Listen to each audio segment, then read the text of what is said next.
Hellhounds, chase ghosts, coming, sleep, watch out, demons are coming, run, sleep, hide, spirits, ghosts, hide, demons, hellhounds, ghosts, demons are coming, spirits, ghosts.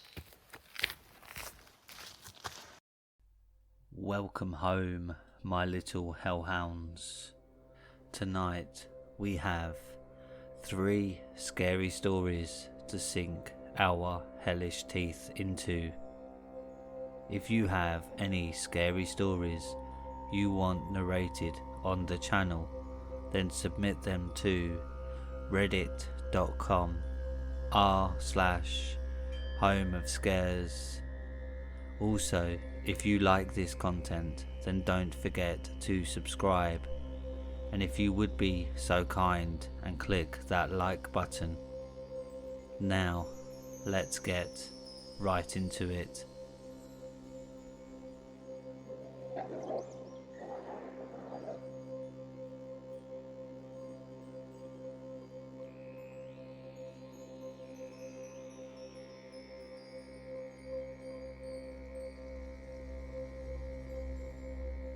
Sands of Time, posted by Bloody Spaghetti.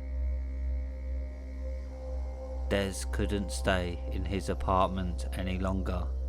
Being stuck between the same 4 walls drove him insane.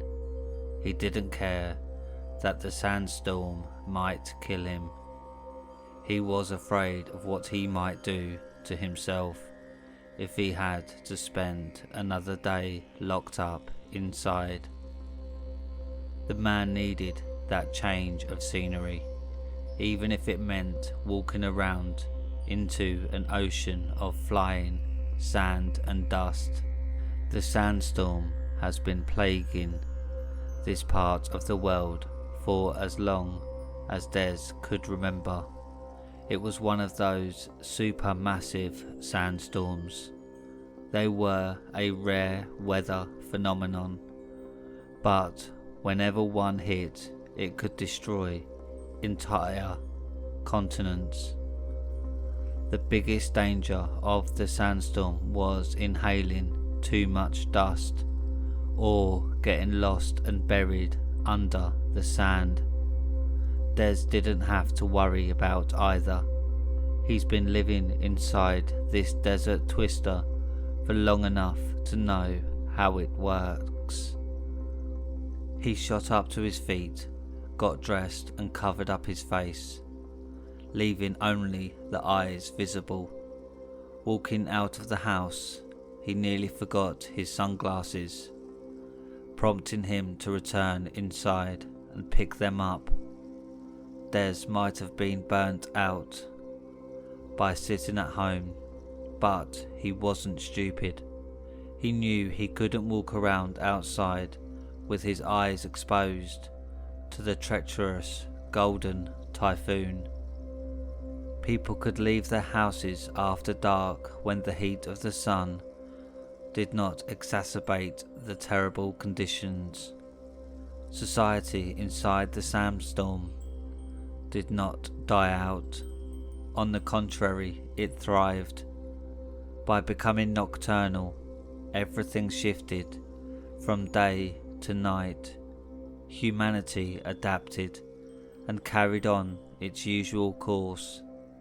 Some people had speculated that the shift from day life to a nocturnal one was made for some dubious reasons. It couldn't have been just the need to avoid the heat, according to those skeptics. Entire societies existed for millennia in the desert, operating mainly in broad daylight. Some have come to speculate about the existence of sandstorm monsters that lurk around during the day, hunting unsuspecting humans who roam around in the daytime. Des never believed in monsters of any kind. He was a realist, a pragmatist. Whatever he couldn't explore and study simply did not exist in his mind. He knew that the stuff from day to night in human life was done in the pursuit of better living conditions. At night the temperatures dropped, and the sandy wind was the only remaining inconvenience.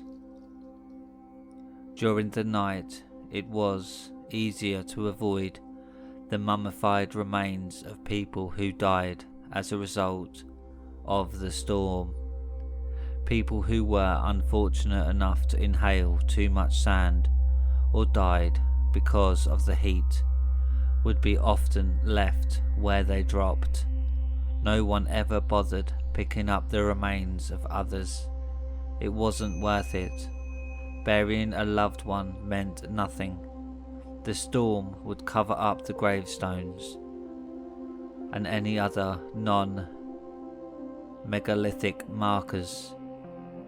Once this was clear to all, people started burying their loved ones in their yards, but this changed little. The living were all left with a few corpses beneath their sand-covered yards. The dead were buried somewhere around here, as the saying went. Life inside the storm turned everyone cynical, and no one seemed to mind.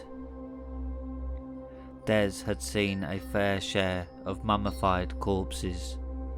He was used to them. At the start of this whole thing, he was part of the family business. They were undertakers. Then people stopped caring about burials and the family business crumbled. Death was no longer the steadiest income source on the face of the planet. After all, who needs undertakers when you've got no one to bury or cremate or anything of that sort? Des's life was a constant flow of monotonous moments. He didn't care for much. He didn't love much, nor did he hate. He wasn't too preoccupied with anything. He didn't have any friends or relatives left to care for. He was a lone man without much of a soul to feel lonely with. He was kind of just there, barely existing, a single grain of sand in the vast desert. He didn't even have much to think about. He simply needed a change in scenery, a new stimulus in its basest of forms, just something different, even if it was different just for a few moments. That's probably why he was so startled when he stepped on a dried up corpse. He was so lost in the nothingness inside of his mind, he didn't even notice he stepped on something. The familiar yet foreign sound of bone cracking underneath his shoe caught him by surprise. He jumped a good foot away from the mummy and cursed out loud. Then he shot a glare at the shriveled corpse and continued on his way to nowhere in particular. A dry groan caught his attention. He turned around and saw nobody, only jets of golden brown sand flying all over. He turned back and started pacing again. The groaning echoed in his ears again, sending shivers down his spine. He turned around and still saw nothing but sand dancing in the air. Suddenly, the ground shifted not far from where he stood. It was subtle, almost like a mirage. Des stood and stared for a few moments before turning back again. He thought he must have been seeing this. The storm was known to play tricks on the minds of people before. Legends circulated that it was alive and preyed on people. like some sick spirit or a god that secluded them and then killed them for some sinister purpose. Once he turned, his heart sank to his heels. The mummy stood there before him.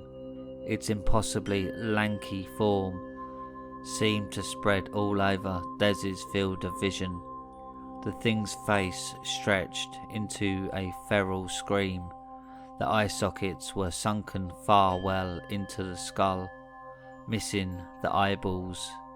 The thing seemed like a nightmare come to life. The pitch black holes where eyes once should have been, and the mostly toothless mouth appeared like miniature black holes. They appeared to be full of rage and malice, as if angry at the fact that Dez was alive. He tried running away, but he wasn't quick enough. Before he could move, the mummy grabbed him by the throat. A burning hot sensation ran across his throat. He tried to scream, but no sound would come. He tried to break free from the monster's grip, but it was deceptively strong. Soon enough, he felt his feet leave the ground. No matter how much he struggled, the mummified thing would not let go of his neck.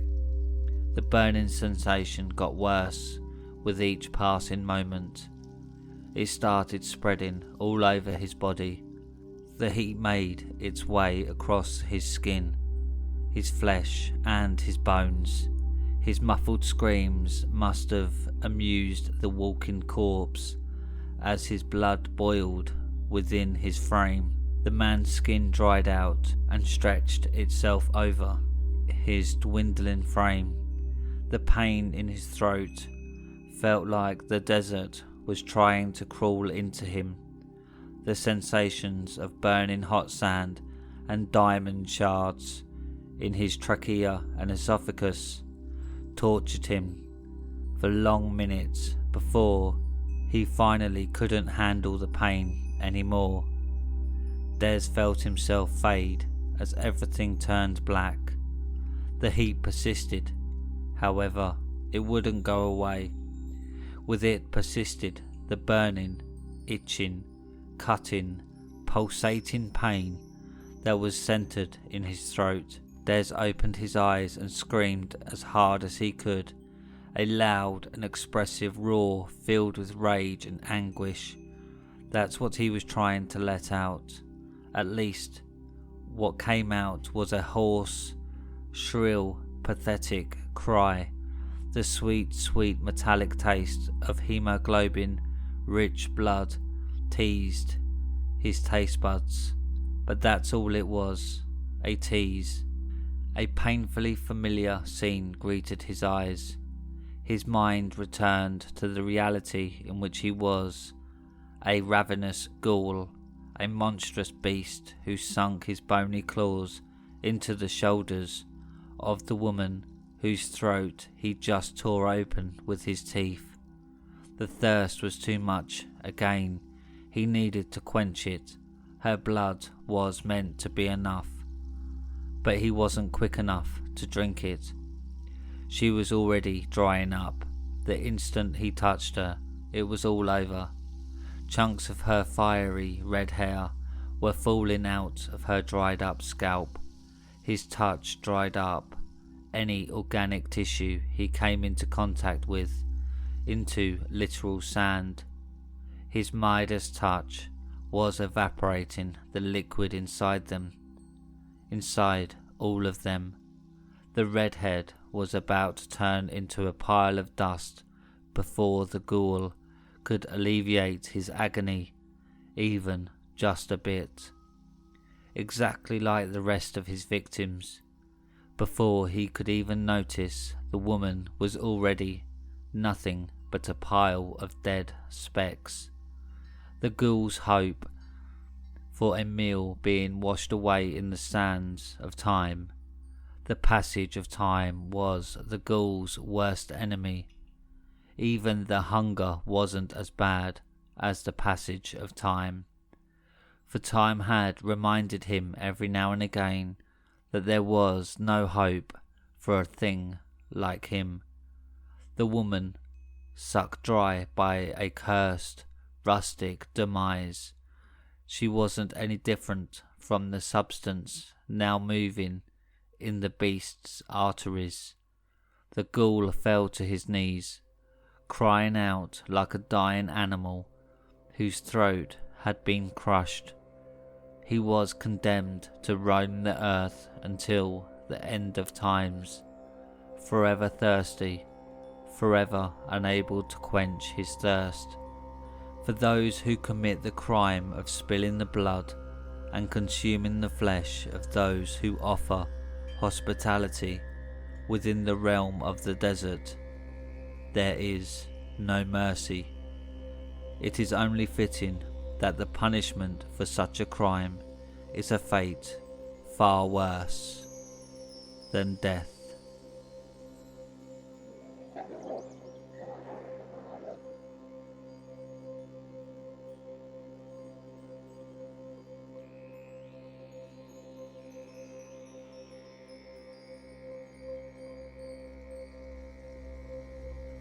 My love for maple sugar nearly ruined my life. Posted by MTP6921. Nothing tastes better to me than the sweet taste of maple syrup, which is undeniably better than cane sugar. As spring is in full bloom now, I fully take advantage of what the maple trees on my small 10th of an acre property have to offer. It's amazing how just a total of 5 maple trees can not only provide much needed shade for my house during the summer months, but how they can also provide me with such a sweet delicacy of maple sugar. To harvest the maple sap, I carefully drill a short hole into each one of the trees, then insert the taps, and then set up 5-gallon plastic containers to collect the tree sap at each tree, and voila, I'm done. Well, for at least collecting the sap. As the days get warmer and the individual trees will produce more and more sap, about once every 3 days I go outside and collect the sap from the 5 trees, and eventually combine the total sap into a large cooking pot, where I boil it until it turns into a thick syrup. The boiling takes a long time and produces just a little bit of maple syrup, which is one of the reasons why it is so expensive to purchase. I repeat this process every 3 days, with collecting the sap and boiling it. This year things are just more hectic, with running my 11-year-old daughter Grace around everywhere to her activities, taking care of the house to include my husband Ted, and the insanity that has been going on at my job lately. So when I noticed that maple syrup was cheaper than usual this year at my local grocery store, I couldn't help but not pass up on the great offer. I purchased so much maple syrup from the grocery store that I really didn't need any from the trees this year. I felt a sense of burden was lifted off my shoulders for not having to worry about collecting the sap and waiting for hours and hours until the sap was boiled down into a syrup.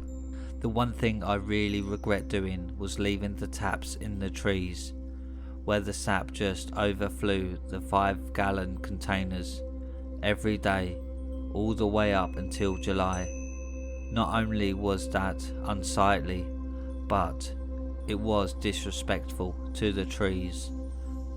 My husband and I were just too caught up in our own personal lives to take the 10 minutes to remove the taps from the trees. Then the expression that bad things happen in threes really went into full effect when not only did I lose my job because of the lackluster economy, but so did my husband. We were completely unprepared, considering we both worked for our respective companies for over 10 years, and we were living well beyond our means. We were barely paying our mortgage, with both of us working, so the two of us being unemployed really put us in a bad position. Then the snowball continued to tumble down the hill and got larger and larger as our central air system decided to clunk out on us. In the first week of July, we couldn't even fathom to call an HVAC company to repair the cooling system because we were in such a depression mode from not being able to pay our mortgage.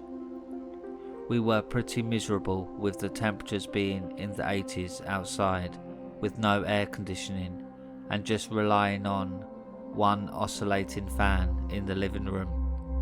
My husband and I felt like total failures for not being able to provide the basic necessities for our daughter.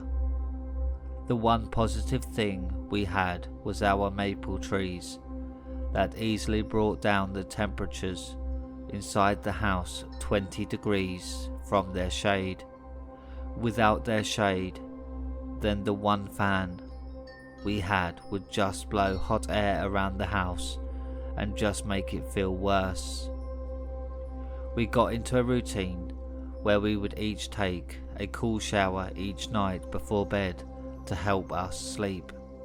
I had to squint my eyes when I woke up this morning, which just seemed odd, where I never needed to squint my eyes when I wake up.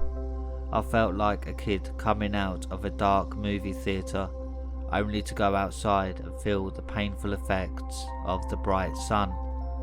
The sun seemed brighter than usual, and our bedroom was much brighter than yesterday morning. Not knowing if we were experiencing some type of solar anomaly, so Ted and I went out into our backyard. As we both looked up, Ted said, "Holy crap," as the solar system didn't amaze us, but the fact that all 5 of our maple trees had essentially died overnight, and their leaves were scattered throughout our backyard. It's like we're stuck in the middle of the desert with no gas now. I said to Ted, knowing the temperature will just get warmer and warmer as the day goes on, and our house has lost its shade. "What do we do?" Ted asked me. "Pray for a miracle. We have no money, and we're going to die of heat exhaustion now," I responded. With the outside temperature getting close to 90 degrees, we were just baking inside the house. I didn't know the temperature inside the house, but it felt like it was 200 degrees.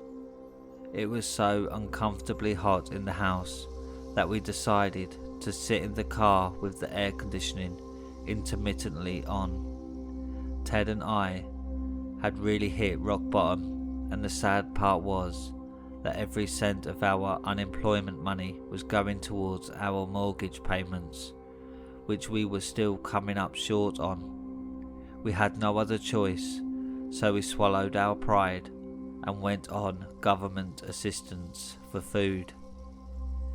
We were all afraid to go inside the house because of the disgusting heat inside the house, so we all used our phones inside my SUV for 14 hours a day, only going inside to go to the bathroom, or if I needed to cook something to then bring to the car.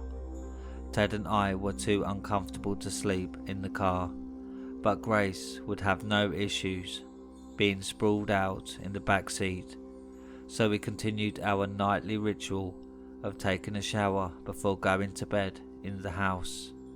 The next day, Ted and I were perusing through job opportunities on our phones, and Grace was playing games on her phone, when we were all kept in suspense and horror, when on this seemingly peaceful and calm day the most terrifying noise echoed through the car, which was the distinctive sound of a tree falling, where we had no idea the direction the tree was going to fall, but then we heard a large thud sound. Then we were all thankful it didn't fall on our car. We all got out of the car and went into the backyard to see where the tree crashed, and did nothing more than scratch our heads as we saw that one of the maple trees had slammed into our house. "Oh crap, this doesn't look good," Ted said in a disconcerting voice, as we all stood in horror in how the approximate 6-story tall tree was leaning against our 2-story house. At that moment something odd came over me that made me think of those countless hours that I had to watch those World War II movies with my father as a kid, where those Japanese kamikaze pilots would dive bomb themselves into an enemy target and the pilot would sacrifice his own life for his country. "This tree intentionally did this," I blurted out. "What?" Ted replied. "All 5 of these trees intentionally cut their season short and shed their leaves. This one tree here committed the ultimate sacrifice and killed itself," I exclaimed. "Mum, that's crazy. Trees don't know anything," Grace chimed in. "We still get sick from the common cold. We still get cancer with no cure. And there's a litany of other things that scientists just don't know. So maybe these trees do know that I just left them to bleed for no good reason other than I was too lazy to remove the taps from the trees." "What do you suggest we do then?" Ted asked. "Well, this one kamikaze purposely showed restraint, because given the size of the tree, it should have tore our house in half. So let's show reverence by holding hands and bowing our heads. Then let's show further respect and go to the township and get the free compost fertilizer to put around the 4 remaining trees," I said. One of the neighbours mistakenly thought we were praying to God and out of pity offered to remove the fallen tree free of charge. The tree was removed and fortunately the house only received cosmetic damage.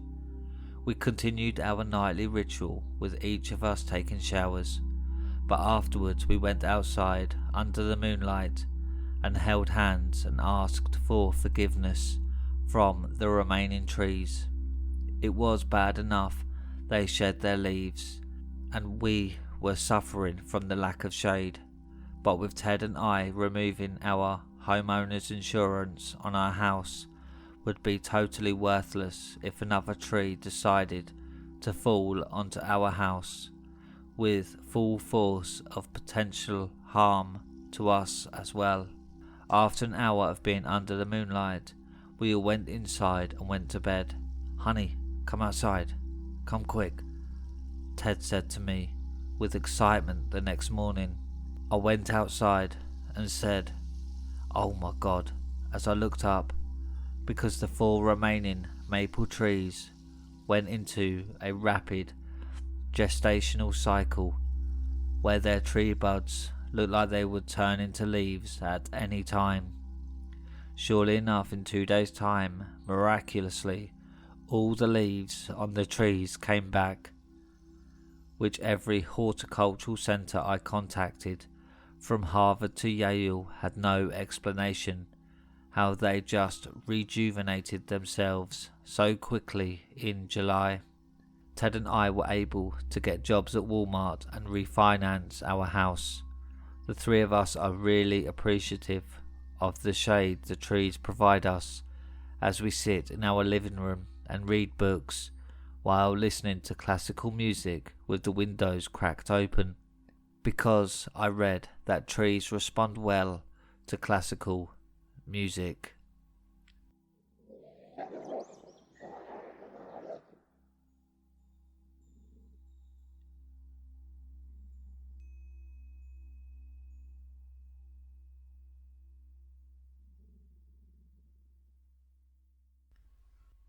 I finally figured out the reason why people enjoy running, and you'll never guess.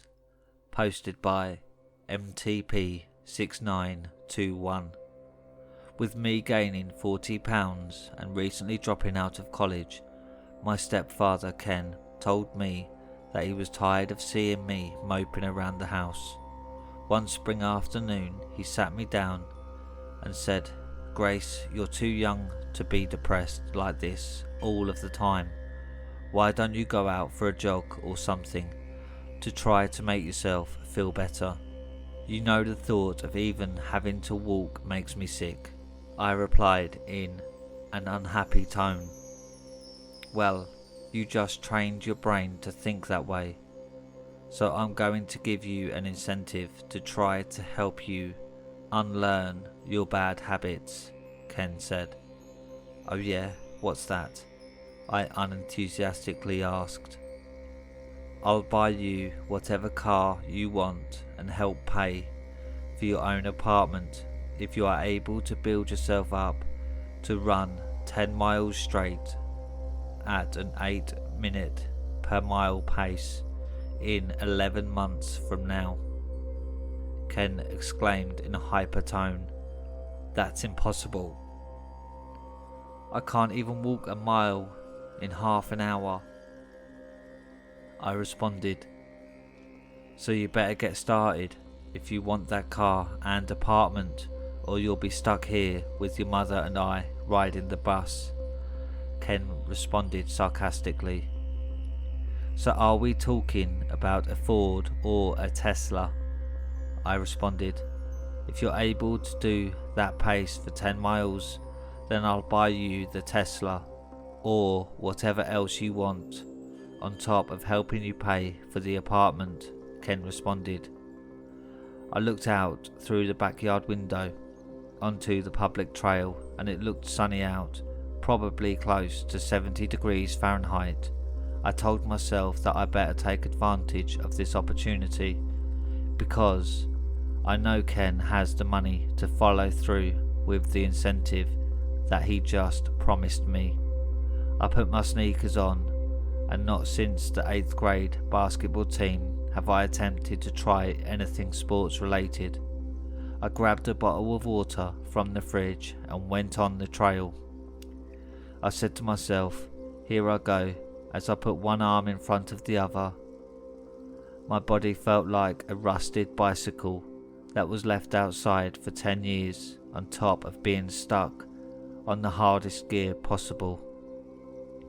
I barely started moving, like a huge locomotive leaving the station, and right away my joints started killing me.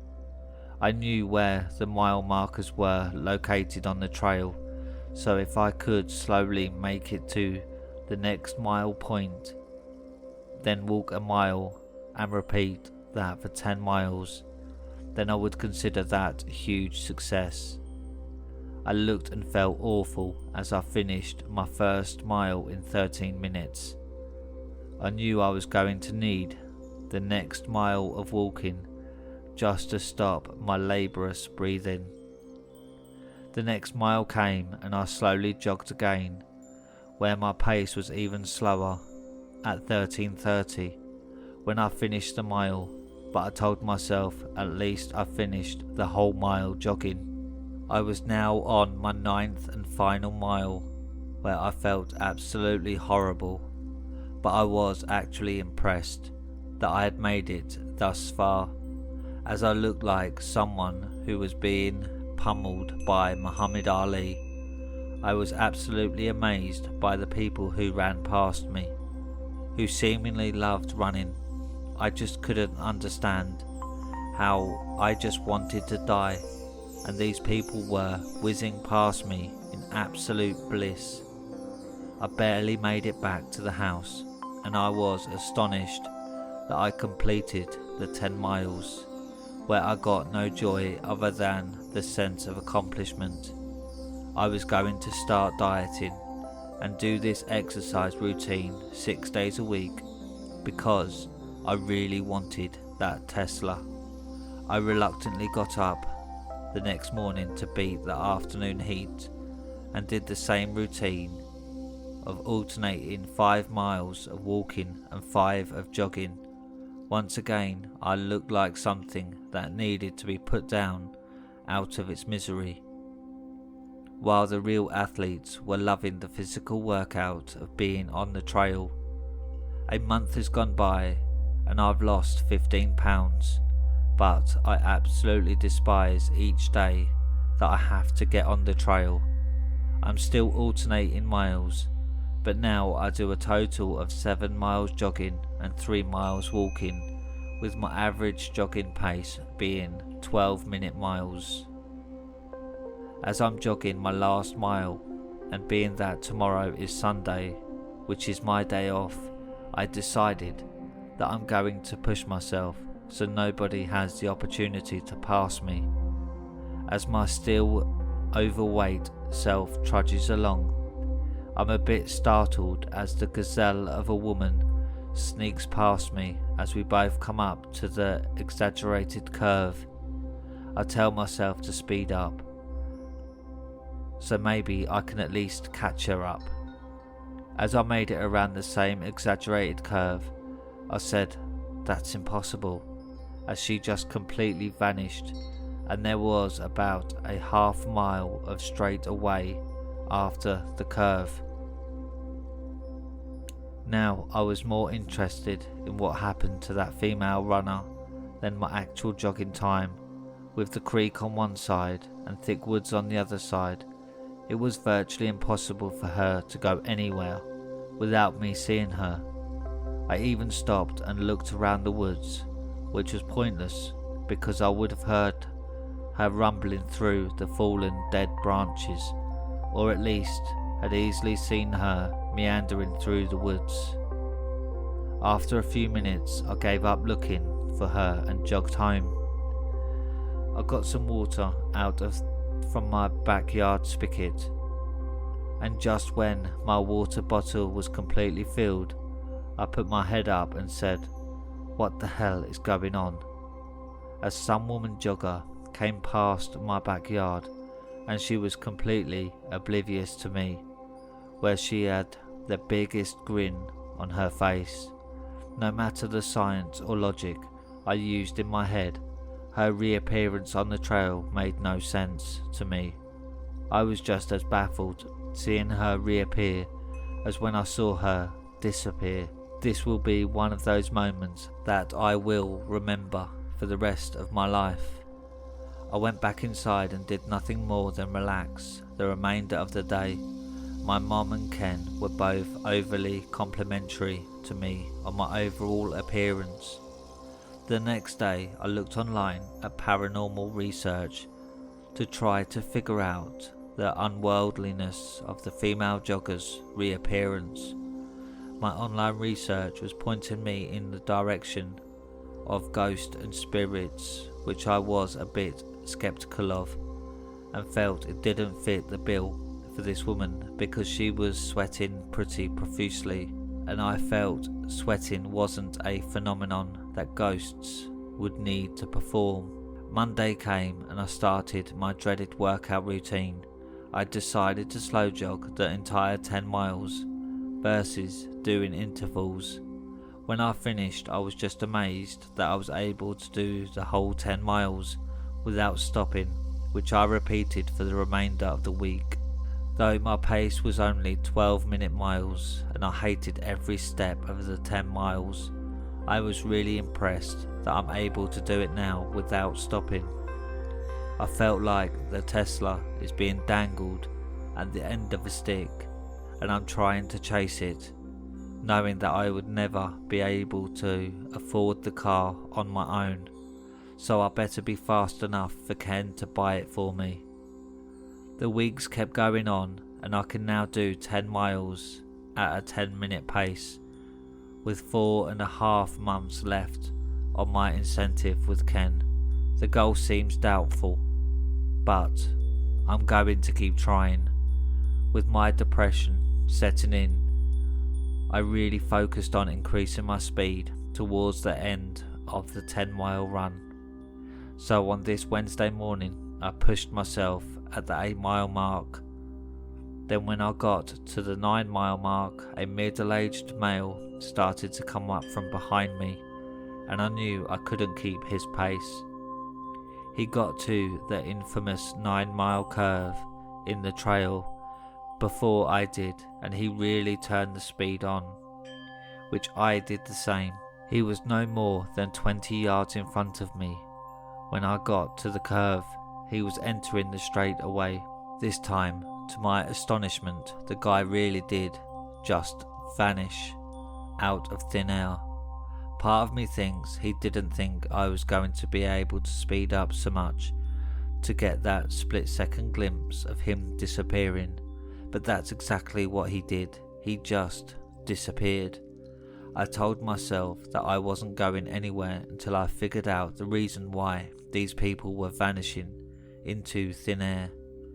I surveyed all the surroundings and noted that the trail was gravel at the curve, and then went to pavement and still had some woods on the one side and the creek on the other. Because I couldn't see any logical explanation of why this guy disappeared, I decided to hide out in the woods and sit and wait to see if he would reappear. As I sat on a log, anxiously awaiting, not long after I said, "Holy crap," as I saw his head, then followed by the rest of his body, literally come up from the paved portion of the trail.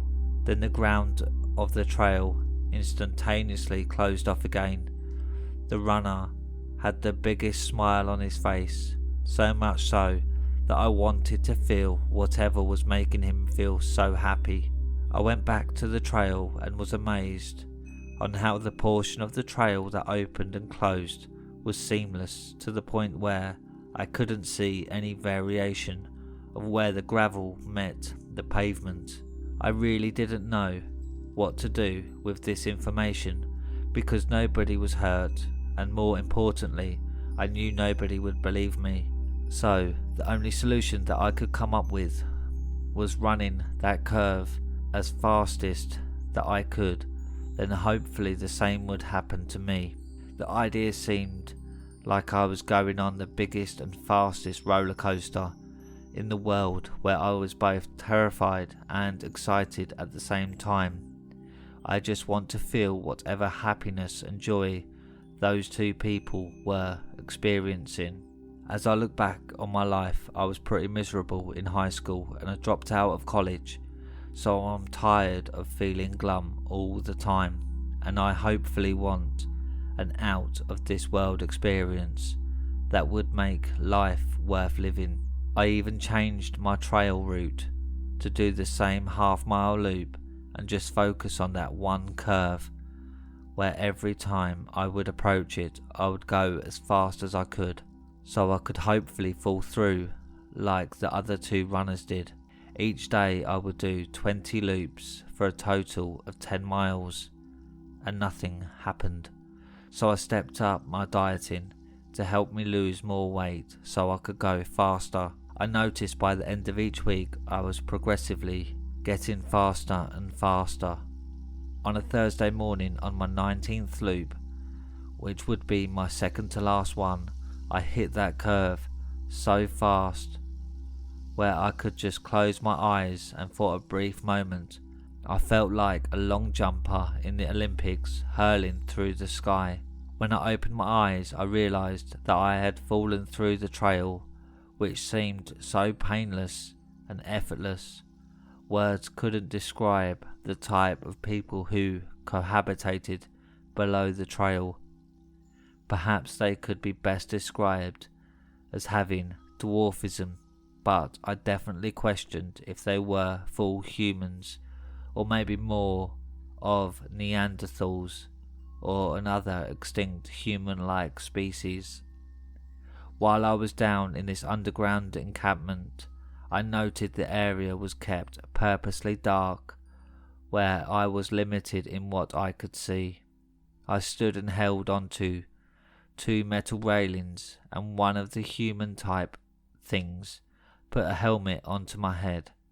Once the helmet was put on, I quickly got this extreme euphoric feeling that resonated through my arms while holding onto the metal railings, went all the way up to my head through the helmet. I was like chocolate and cocaine times 1,000. I never felt the back, front and sides of my brain all light up and stimulated at the same time. As quickly as it started, then it was over. I was hoisted back onto the trail, and I was feeling an extreme amount of euphoria, like every guy in the world wanted to date me. I couldn't even think of anything negative if I tried my hardest.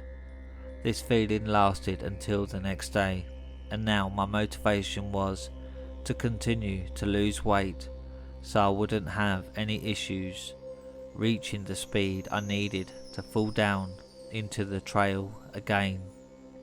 Even the days when I wasn't brought down, which I assumed was because I couldn't get a fast enough running pace, I still had a euphoric residue effect that didn't stop me from trying the following day, where I would eventually fall through the trail and have one of the nice human-like things put the helmet on me.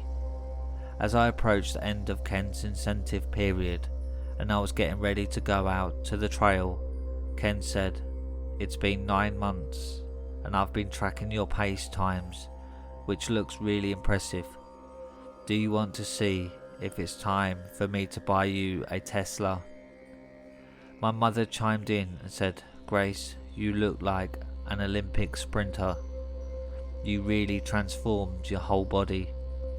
I nonchalantly brushed it off and said, "Oh, I totally forgot about the car. You know what? I'm not interested in the incentive anymore, Ken, but thank you for getting me interested in running." Ken scratched his head in confusion and said, "Okay, I guess."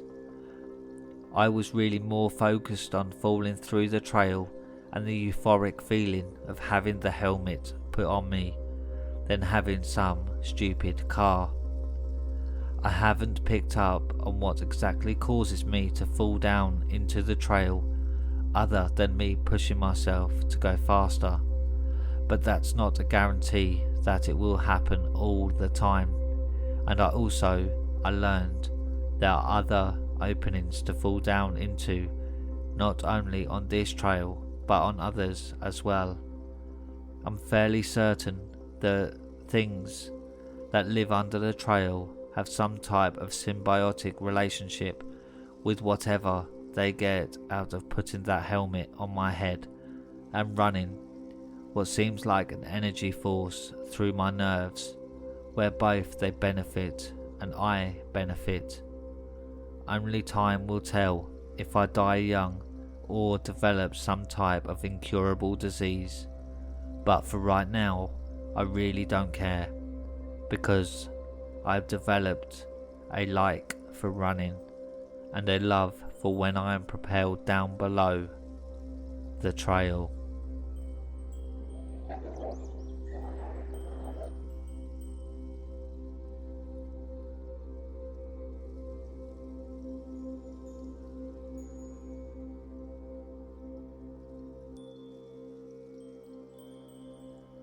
And that's it for tonight, my little hellhounds. If you have any scary stories, then submit them to Reddit r/homeofscares and follow me on Twitter at homeofscares. Don't forget to subscribe and like for more. Good night, my little hellhounds.